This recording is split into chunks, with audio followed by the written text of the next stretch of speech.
Eto, panoorin natin to si Amy Marcos, ha? Hindi ho to Amy Marcos ni Amy Duterte na po ito, mga kababayan, mga kaibigan, ha? Hindi ko alam kung kamukha talaga ni Bongbong Marcos to. Pagtabihin nyo sila ni Irene at ni Marco, ni Bongbong, tingnan nyo kung sino ang tunay na Marcos talaga. Dapat kausapin natin tong si, Ferdinand Marcos Sr. Kung tunay ba to o talagang Imelda, nabubuhay ka pa naman Sagutin mo ang tanong ng taong bayan, Imelda. Si Jaime ba ay iyong anak? Ha? Si Jaime ba ay iyong anak? Teka lang hanapin natin si Bongbong. Bongbong. Bong and Irene.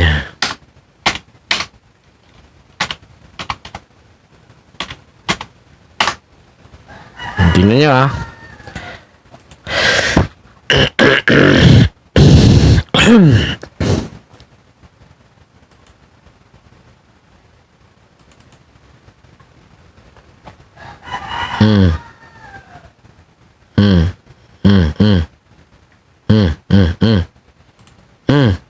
Nayo!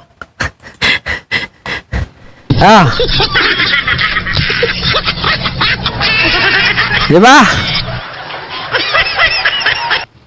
Portugis. Ito ang magkabuka, Utang ina. Yung mukha ni Amy, Ang layo! Didim talaga ang budhi, Utang ina. I'm calling the attention of Imelda Marcos. Ito ba ay kay Ferdinand o iba? Pwede naman po tayo magsabi ng katotohanan ni Imelda. Kasi panak na natin si Amy Duterte, itim. Tula para kay Amy, aka Reyna ng umitim.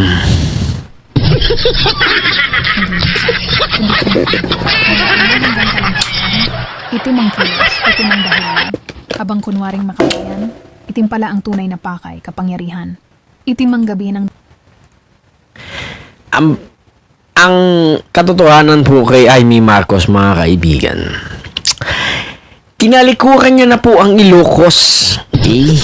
Yung grand rally nila nung Team Duterte, Team Marcos, wala po siya doon. At lahat po ng pagtitibon na malalaki dyan sa Ilocos, nagtitibon-tibon po sila doon sa city nila sa may sa may Lawag, doon sa Marcos Stadium. Laki-laki nun, I-review nyo po lahat ng video kung naroon po ang inyong Amy Marcos. Wala po siya doon, In fact, sinusuka po ito ng buong Ilocos region. Hindi po ito mananalo sa Ilocos. Tatapyasan ko yung balat ng aking betlog pag ito'y nanalo sa Ilocos region. Tandaan nyo yan.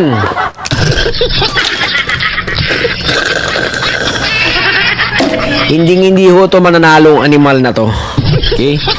Kapatid nga niya kung kapatid niya talaga. Kaya Imelda, magsalita ka na kung talagang kay ba talaga ito.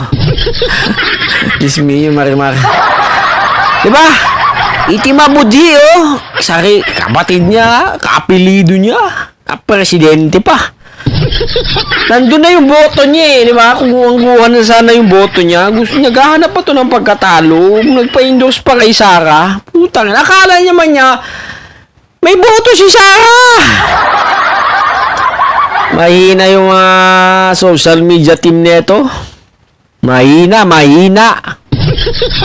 Tangina. Tingnan nyo, Tuloy natin.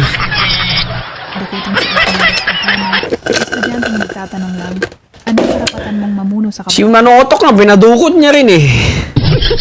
Ano? Pero ang tanong, sinagot ng torture at pangkal.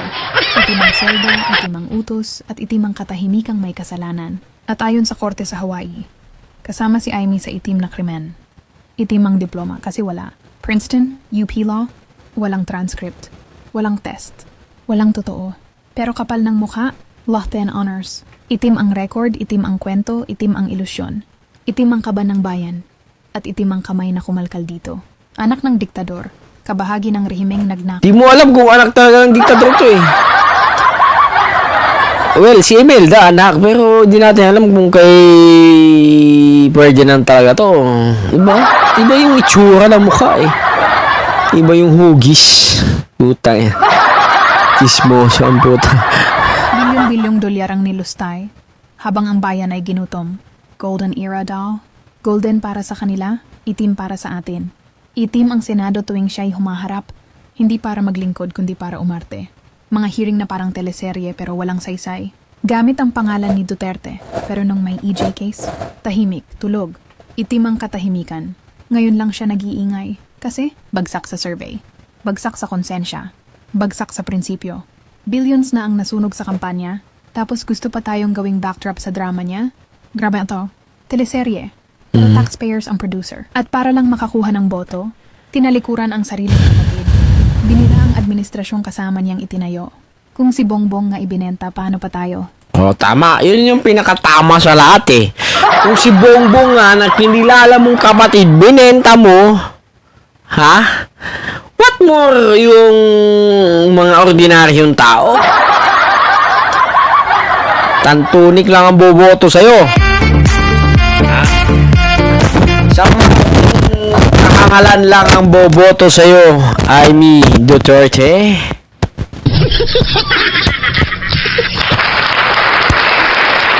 Isang malaking kahangalan ang boboto sa isang nagngangalang Amy Marcos aka Duterte. Napakaitim ng budhi mo. Ang pagkatao, itim ang pagkakapatid, itim ang utak, at ito ang Kamukha ni Matthew. Siyempre anak niya yun eh. Pero malayong magkamukha sila ni Bongbong Marcos eh. Hindi siya pro Marcos. Hindi siya pro Duterte. Kahit anong kulay mo, ibebenta ka ni Amy pag kailangan niya. Dahil sa dulo ng lahat, pro Amy lang siya. Reyna ng balimbing, reyna ng umitiam. Oo, umitim kasi habang nagkakaisa raw sila sa harap, unti-unti silang umiitim sa likod. Itim ang kasaysayan na gusto nilang burahin. Itim ang kasinungalingang pilit nilang pinapaniwala. Itim ang pluma, itim ang libro, itim ang revisionism. Ang 70,000 35,000 ang tinorture, 3,200 ang pinaslang. Itim ang mata nilang di nakakakita, itim ang dila nilang di umaamin. Kaya tandaan nyo ito. Itim ang nakaraan, itim ang kasalukuyan, at itim ang kinabukasang alok ni Amy. At ang bayan na may alaala, hinding-hindi dapat bumoto sa isang itim ang budhi, itim ang kamay. Itim ang budhi! Tangina mo, Amy. Dahil ikaw ay isang traidor animal ka. Ha? Kasama na ako sa pagmanglalaglag sa'yo. Ha? Ako'y isa mong tagahanga. Pero this time, I will be punching you para ikaw ay matalo. Okay? Baliktad ngayon, Amy. Kakambanya kita bilang isang talo ng balimbing na didishet. Kaya, mga kaibigan, huwag niyo pumutuin si Amy Marcos. Kung kayo man po ay isang loyalista na hindi po updated sa mga nangyayari ngayon kay Amy Marcos, ito po ang pagkakataon ninyo. Makinig kayo sa akin, ha. Huwag mo nyong iboboto si Amy Marcos. Kasi kayo po ay kanyang ibibenta rin. Okay? Sarili nga niyang kapatid, tinalikuran, paano pa kaya ang taong bayan? Okay? Hanggang sa muli. Like, comment, and subscribe. Adios!